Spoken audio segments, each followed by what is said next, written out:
jour un peu particulier aujourd'hui puisque ça a été un jour de grève en France, donc c'est un peu étrange de jouer, mais on a pris des décisions par rapport à cela, donc c'est très bien. Vous m'avez dit que vous allez faire quelque chose de particulier ce soir.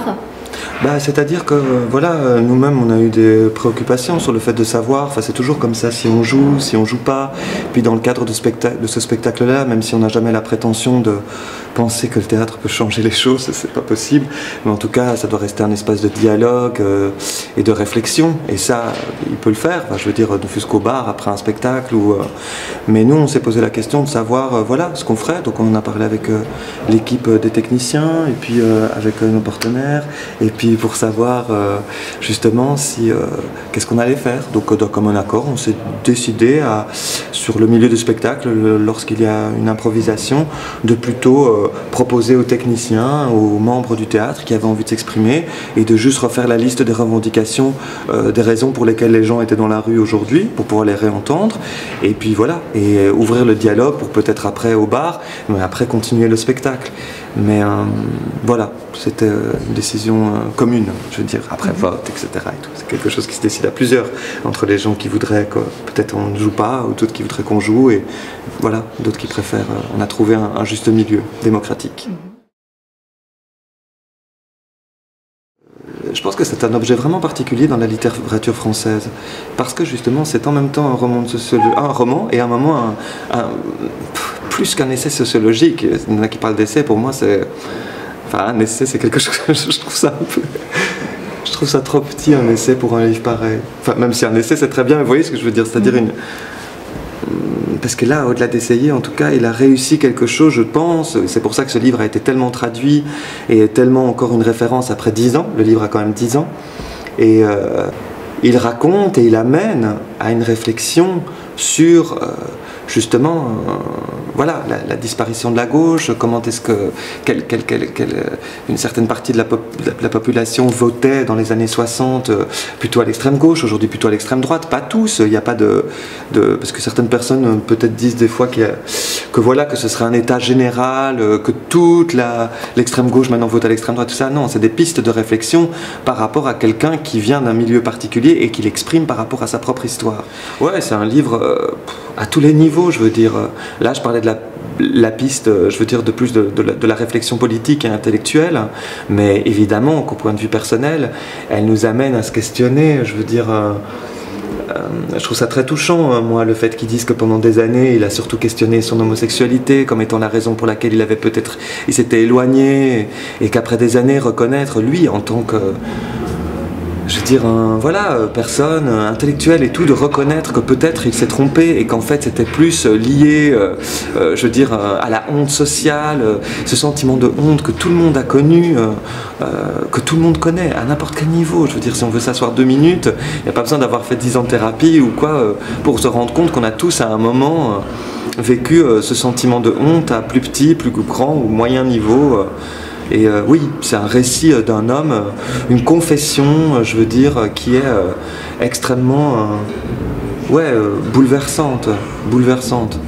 On a senti, je veux dire, là, les techniciens sont venus nous parler par rapport au spectacle, et parce que ça nous considère nous, mais ça les considère eux, parce qu'on parle de tout, d'une situation politique qui est compliquée, mais on parle de la France, mais le spectacle il a été joué en Allemagne, en Angleterre, il va être joué en Italie, je veux dire, c'est pas une question de montrer du doigt, là on parle du témoignage, entre guillemets, de cet essai sociologique, roman, tout ce qu'on veut, soit d'un auteur français, intellectuel, respecté, qui a été écrit il y a 10 ans, mais c'est un récit qui fait écho et qui est traduit dans énormément de langues et qui fait encore écho actuellement et encore plus avec la situation qui est en train de se passer en Europe depuis quelques années.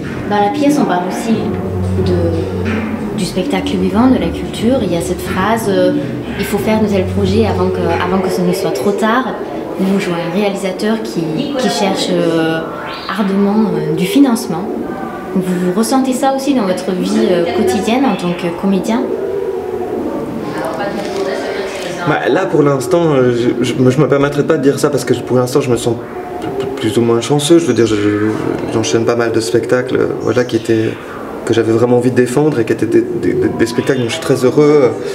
Et là, je continue après à faire un spectacle qui aura, oui, un certain engagement politique, en tout cas une réflexion, et qui est porté par Mons, par Bruxelles, par le Luxembourg, par la Hollande, par la Suède, donc je ne vais pas me plaindre, et c'est des gens qui m'ont suivi. Mais oui, je me suis quand même battu à la base pour qu'on me suive. Après, est-ce que je vais faire quelque chose de bien? Peut-être que je ferai un spectacle de merde et que ce sera l'enfer, mais je veux dire, non, mais très sérieusement, je me suis battu en tout cas pour proposer une réflexion par rapport à ce que moi je pensais. Après, mon travail d'acteur, c'est autre. Mon travail d'acteur, il se situe dans le fait de rencontrer des metteurs en scène, de jouer, d'être vu, de dialoguer, de dire oui, j'ai envie de travailler avec vous, ou ça me fait plaisir quand on m'appelle. Et j'aime aussi les choses qui sont, je veux dire, simplement voilà, divertissantes et amusantes et légères. Enfin, je veux dire, je suis pas que pour... mais voilà, pour l'instant, en tout cas, ça s'est dessiné comme ça pour moi. Et dans le spectacle, lorsqu'on émet la réflexion de dire oui, si dans 3 ans l'extrême droite passe au pouvoir, peut-être qu'on n'aura plus d'argent pour faire des films. Et évidemment, ça prête à rire, parce que c'est une réflexion extrêmement égoïste et égocentrique de l'artiste et qui a besoin, mais en même temps, moi, elle me fait rire, elle fait rire le public tous les soirs rit à ce moment-là, et il a raison. Mais en même temps, il est encore important. Enfin, comme là, on est dans une... C'est ça aussi que ça critique, c'est-à-dire on voit des artistes bobos, un réalisateur complètement très proche de moi, c'est-à-dire qui défend, mais qui en même temps, je veux dire, voilà, a une situation vraiment privilégiée, etc. Je veux dire, une actrice aussi, un rappeur qui est là, qui travaille et tout. Et voilà, on raconte aussi ce microcosme de gens qui ont ces choses-là, qui en même temps sont engagés, mais jusqu'à quel point, et comment ça se situe, et en fait ils pensent peut-être beaucoup à eux, mais est-ce qu'ils veulent... Voilà, ça amène tout ça aussi, je veux dire... Thomas Wassermeyer s'amuse aussi de ça et des codes et de... Là je parle pour moi, mais moi c'est ce que je comprends de la mise en scène qu'il nous propose. Je veux dire, c'est les profils qu'il propose. Je veux dire, j'utilise... je sais que mon personnage, même si j'aime pas parler de personnage, mais c'est pas moi en tout cas, mais c'est moi en même temps. Je veux dire, dit des choses un peu qui prêtent à rire par moments, parce qu'elle révèle cet égocentrisme et ce besoin... Et puis voilà, et puis aussi le spectacle lui-même présenté là, comme vous l'avez dit, aux Champs-Élysées, devant l'Élysée, dans cette salle, avec des codes finalement de théâtre assez bourgeois. Je veux dire, c'est un petit studio d'enregistrement, une jolie scénographie, tout se passe bien, il y a un dialogue amusant, voilà. Voilà, le spectacle des fois peut être mal compris par certains, mais je pense qu'il est plus malin que ce qu'on croit. Mais c'est vrai que je me rends compte quand même que peut-être je suis un peu considéré comme un acteur peut-être engagé, et encore qu'est-ce que ça veut dire, mais c'est sûr que je travaille avec des gens, que ce soit de Thomas Wassermeyer à Christian Jataï, Falk Richter, Sania Mitrovic, Michael Serre. Je parle rien que de ceux de ces dernières années, la compagnie de Gand en Trouvenhout. Ce sont en tout cas des compagnies ou des metteurs en scène, pour cela flamands, serbes, franco-allemands, allemands et brésiliens, oui, profondément engagés. Voilà, dans leur processus théâtral, il en va évidemment de leur questionnement politique et social. Bien sûr, moi je suis sur des projets parce que ça m'intéresse, mais c'est sûr que les gens qui m'attirent, ou les gens que j'ai vus,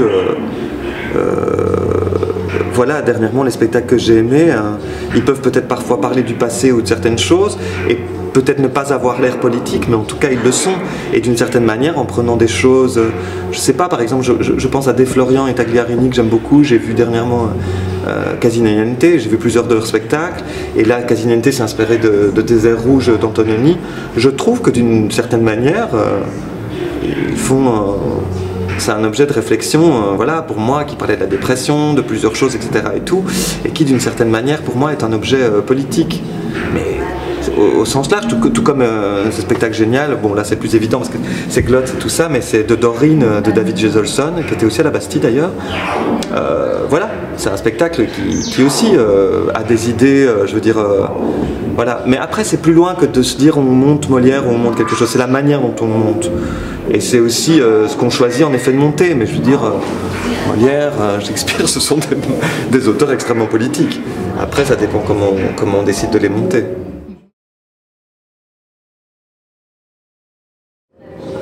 Oui, parce que je pense que beaucoup de gens du coup vont être touchés, d'abord de voir certaines images dans le documentaire qui sont de là-bas, puis d'entendre le récit d'un Delors, comme on dit, ça fait toujours quelque chose, mais voilà, pour moi, ça, voilà, ça s'appelle Retour à Reims, mais moi je viens de Namur en Belgique, je pourrais l'appeler Retour à Namur. Hein. Je veux dire, voilà, c'est lui, il a appelé ça Retour à Reims, Édouard Louis, il a appelé ça En finir avec Eddie Bellegueule. Je le cite lui parce que voilà, parce qu'ils sont amis et parce qu'il le manque dans la nouvelle édition, il fait l'introduction au livre et tout ça, et ça paraît assez évident que, je veux dire, Retour à Reims a été important pour lui, comme pour beaucoup.